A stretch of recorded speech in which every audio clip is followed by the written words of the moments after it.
भोपाल से प्रस्तुत हैं प्रादेशिक समाचार। नमस्कार, समाचारों के साथ मैं जितेंद्र रघुवंशी।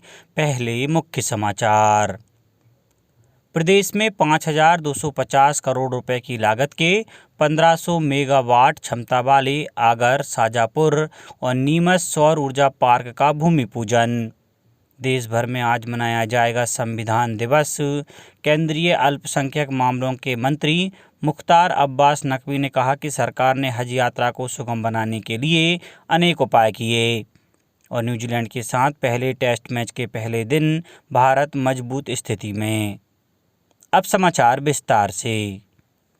केंद्रीय ऊर्जा और नवीन एवं नवकरणीय ऊर्जा मंत्री R.K. सिंह और मुख्यमंत्री शिवराज सिंह चौहान ने कल शाजापुर में 5,250 करोड़ रुपए की लागत के 1,500 मेगावाट क्षमता वाले आगर, शाजापुर और नीमच के सौर ऊर्जा पार्क के लिए भूमि पूजन किया।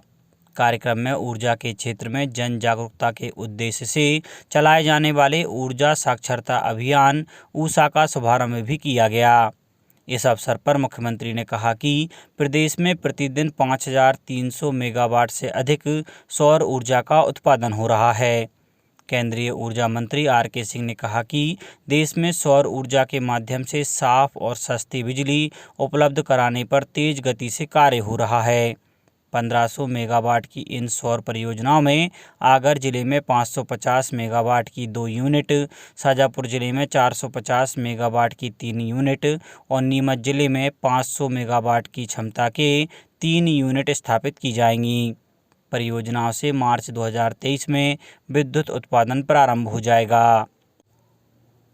मुख्यमंत्री श्री शिवराज सिंह चौहान की कृषि क्षेत्र में किसानों की उद्यमिता को बढ़ाने की प्राथमिकताओं को देखते हुए राष्ट्रीय ग्रामीण एवं कृषि विकास बैंक नाबार्ड ने मध्य प्रदेश में किसानों के लिए फसली ऋण पर 1,18,288 करोड़ और कृषि सावधि ऋण पर 62,693 करोड़ रुपए देने का अनुमान लगाया है। वर्ष 2022-23 के लिए 2,42,967 करोड़ के कुल ऋण का अनुमान है, जिसमें से लगभग 74% कृषि क्षेत्र को मिलेगा। MSME के तहत 39,267 करोड़ एवं अन्य प्राथमिकता क्षेत्र निर्यात ऋण, शिक्षा, आवास, नवकरणीय ऊर्जा, अन्य और सामाजिक बुनियादी ढांचे पर रुपये 22,715 करोड़ का ऋण उपलब्ध हो पाएगा। यह जानकारी कल होटल कार्टयार्ड मैरियट में आज़ादी के अमृत महोत्सव के तहत नाबार्ड के मध्य प्रदेश क्षेत्रीय कार्यालय द्वारा आयोजित राज्य ऋण संगोष्ठी 2022-23 में दी गई।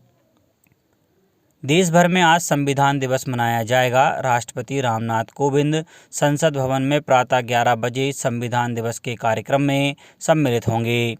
प्रदेश में भी सभी विभागों, कार्यालयों, संस्थाओं और शिक्षण संस्थाओं में संविधान की उद्देशिका का वाचन किया जाएगा। इसके अलावा राज्य में देवास सहित सभी जिलों में संविधान दिवस पर विविध कार्यक्रमों का आयोजन होगा।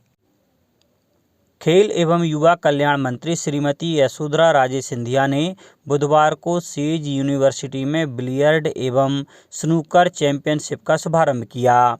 श्रीमती सिंधिया ने कहा कि बिलियर्ड एवं स्नूकर को एलिट खेलों की श्रेणी में माना जाता है, परंतु मेरा मानना है कि हर खेल विधा को सीख कर उपलब्धि हासिल कर उस खेल को एलिट श्रेणी में ला सकते हैं। बस अवसर को हाथ से जाने ना दें, हमें हर खेल का सम्मान करना चाहिए। श्रीमती सिंधिया ने कहा कि इस खेल में शारीरिक क्षमता का नहीं, बल्कि खिलाड़ी की मेंटल स्ट्रेंथ और एकाग्रता पर ही जीत और हार निर्भर करती है। सेज यूनिवर्सिटी की एग्जीक्यूटिव डायरेक्टर सुश्री साक्षी अग्रवाल ने कहा कि खेल हमारे जीवन का एक अहम हिस्सा है। खेल से हमें एक टीम बनकर आगे बढ़ना और एकाग्र होकर अपने लक्ष्य को प्राप्त करना सिखाती है। अमर शहीद टंट्या भील की शहीद स्थली जबलपुर के नेताजी सुभाष चंद्र बोस केंद्रीय कारागार में कल अमर शहीद की पवित्र मिट्टी संचय अनुष्ठान कार्यक्रम का आयोजन किया गया। कार्यक्रम में जिले के प्रभारी मंत्री गोपाल भार्गव ने अमर शहीद टंट्या भील को श्रद्धांजलि अर्पित करते हुए कहा कि अमर शहीदों के बलिदान से राष्ट्रभक्ति की प्रेरणा मिलती है। गौरतलब है कि महान क्रांतिकारी टंट्या भील ने 12 साल तक ब्रिटिश शासन के खिलाफ संघर्ष किया था। बाद में उन्हें केंद्रीय जेल जबलपुर में फांसी दी गई थी। लोक स्वास्थ्य एवं परिवार कल्याण मंत्री डॉक्टर प्रभुराम चौधरी ने कहा है कि खाद्य पदार्थों में मिलावट करने वाले मिलावटखोरों के विरुद्ध सख्त कार्रवाई जारी रहेगी। स्वास्थ्य मंत्री डॉक्टर चौधरी गुरुवार को खाद्य नियंत्रक एवं औषधि प्रशासन कार्यालय परिसर में चलित खाद्य प्रयोगशाला लोकार्पण कार्यक्रम को संबोधित कर रहे थे। स्वास्थ्य मंत्री डॉक्टर चौधरी ने कहा कि प्रदेश के नागरिकों को शुद्ध खाद्यान्न उपलब्ध कराने के लिए प्रदेश मिलावट से मुक्ति अभियान संचालित किया जा रहा है। अभियान में मिलावटखोरों के विरुद्ध आपराधिक प्रकरण दर्ज कराने के साथ NSA में कार्यवाही भी की जा रही है। उन्होंने कहा कि बीमार को ठीक करने से ज़्यादा जरूरी है बीमारी से बचाव करना। इसे ध्यान में रखते हुए स्वास्थ्य से खिलवाड़ करने वाले मिलावटी खाद्य पदार्थों को रोकने के लिए मिलावटखोरों के विरुद्ध सख्त कार्रवाई की जा रही है। स्वास्थ्य मंत्री डॉक्टर चौधरी ने कहा कि मिलावट से मुक्ति अभियान की 1 वर्ष की अवधि में 21,000 लीगल नमूने लिए गए हैं और 2 लाख सर्वे नमूने लिए गए हैं। इस अवधि में मिलावटखोरों से 19 करोड़ रुपए से अधिक की सामग्री जब्त की गई और 394 मिलावटखोरों के विरुद्ध आपराधिक प्रकरण दर्ज कराए गए।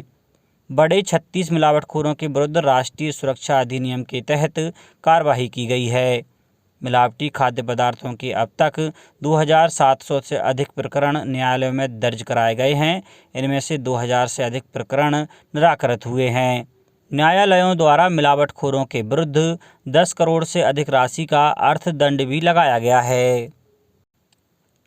केंद्रीय अल्पसंख्यक मामलों के मंत्री मुख्तार अब्बास नकवी ने कहा है कि सरकार ने हज सब्सिडी को खत्म करने, मुस्लिम महिलाओं को महरम के बिना हज के लिए जाने की अनुमति देने और 100% ऑनलाइन बुकिंग प्रक्रिया जैसे प्रभावी और दूरदर्शी सुधारों की शुरुआत करके हज यात्रा को सुगम बनाना सुनिश्चित किया है।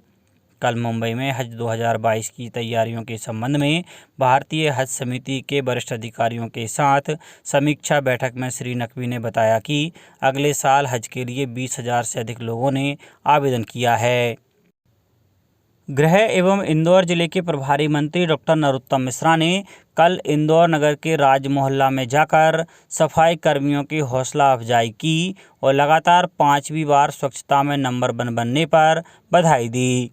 डॉक्टर मिश्रा शहर के सफाई कर्मियों से मिलने राज मोहल्ला पहुंचे।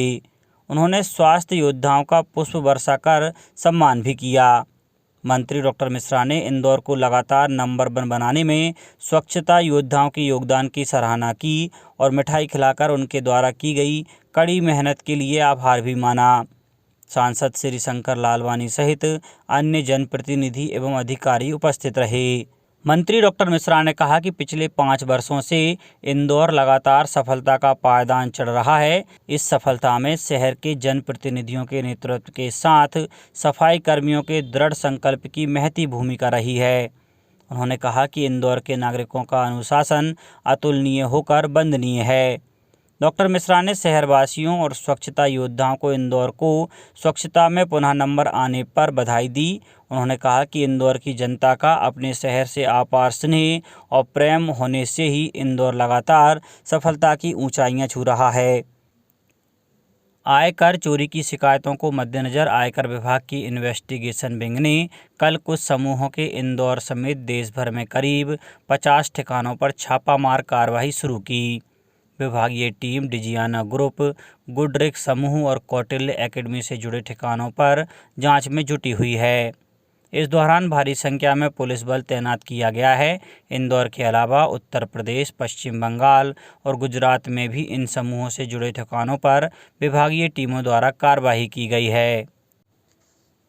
भोपाल मंडल के रेलवे स्टेशन पर यात्रियों को छोड़ने जाने वालों के लिए अच्छी खबर है। भोपाल रेल मंडल के भोपाल और रानी कमलापति समेत सभी रेलवे स्टेशन के प्लेटफॉर्म टिकट के दाम कम कर दिए गए हैं। अब प्लेटफॉर्म के लिए सिर्फ 10 रुपये देने होंगे, यानी आज से प्लेटफॉर्म टिकट के लिए आधी ही कीमत चुकाना होगा। अभी तक भोपाल और रानी कमलापति स्टेशन समेत कुछ स्टेशनों पर यह 20 रुपये प्रति व्यक्ति लिया जा रहा था। कोरोना के दौरान प्लेटफॉर्म पर लोगों की भीड़ को कम करने के लिए भोपाल मंडल के स्टेशन पर प्लेटफॉर्म टिकट 50 रुपये प्रति व्यक्ति कर दिया गया था।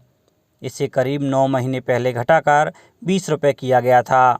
अब इसे फिर से घटाया गया है। भोपाल, रानी कमलापति, हरदा, इटारसी, होशंगाबाद, संत हिरदाराम नगर, विदिशा, गंज बासोदा, बीना, अशोकनगर, गुना, बस शिवपुरी स्टेशन पर प्लेटफॉर्म टिकट की कीमत अभी तक 20 रुपये थी। इसके अलावा मंडल के शेष सभी स्टेशनों पर प्लेटफॉर्म टिकट 10 रुपये ही था। अभी मंडल के सभी स्टेशनों पर यह एक समान हो गया है। अब कुछ समाचार खेल जगत से। न्यूजीलैंड के साथ खेले जा रहे पहले टेस्ट मैच के पहले दिन का खेल खत्म होने पर भारत शुरुआती झटकों से उबरकर 4 विकेट पर 258 रन बनाकर मजबूत स्थिति में आ गया है। कानपुर के ग्रीन पार्क में खेले जा रहे इस मैच में शुभमन गिल, श्रेयस अय्यर और रविंद्र जडेजा ने अर्धशतकीय पारियां खेलीं। अय्यर 75 रन बनाकर और जडेजा 50 रन बनाकर नाबाद हैं। न्यूजीलैंड के लिए काइल जेमिसन ने 3 विकेट और टीम साउदी ने 1 विकेट लिया। भारतीय टीम के कार्यवाहक कप्तान अजिंक्य रहाणे ने टॉस जीतकर पहले बल्लेबाजी करने का फैसला किया था। अब कुछ समाचार संक्षेप में। उज्जैन स्थित श्री महाकालेश्वर मंदिर की प्रबंध समिति ने कोविड-19 महामारी के समय जारी समस्त प्रतिबंध हटा लिए हैं। इंदौर जिले में कोविड से प्रभावित परिवारों के बच्चों की मदद करने वाली संस्थाओं एवं व्यक्तियों का अभिनंदन कार्यक्रम आयोजित किया गया। देवास जिले में अब घर घर जाकर टीकाकरण की योजना बनाई गई है।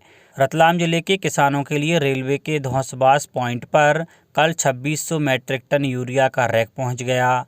छिंदवाड़ा में सीएम हेल्पलाइन के प्रकरणों के निराकरण में प्रभावी कार्रवाई नहीं करने पर 5 मुख्य नगरपालिका अधिकारियों की एक वेतन वृद्धि रोक दी गई है। खंडवा जिले में शहर और ग्रामीण क्षेत्रों में आज भी टीकाकरण केंद्रों पर टीकाकरण किया जाएगा।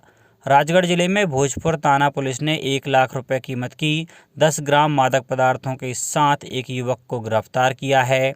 राष्ट्रीय कैडेट कोर एनसीसी का 73वां स्थापना दिवस समारोह 28 नवंबर को शौर्य स्मारक में आयोजित होगा। और गुना जिले के आरोन में Madhya Pradesh urban development company की ग्वालियर इकाई द्वारा महिलाओं को प्लम्बिंग कार्य का प्रशिक्षण दिया गया।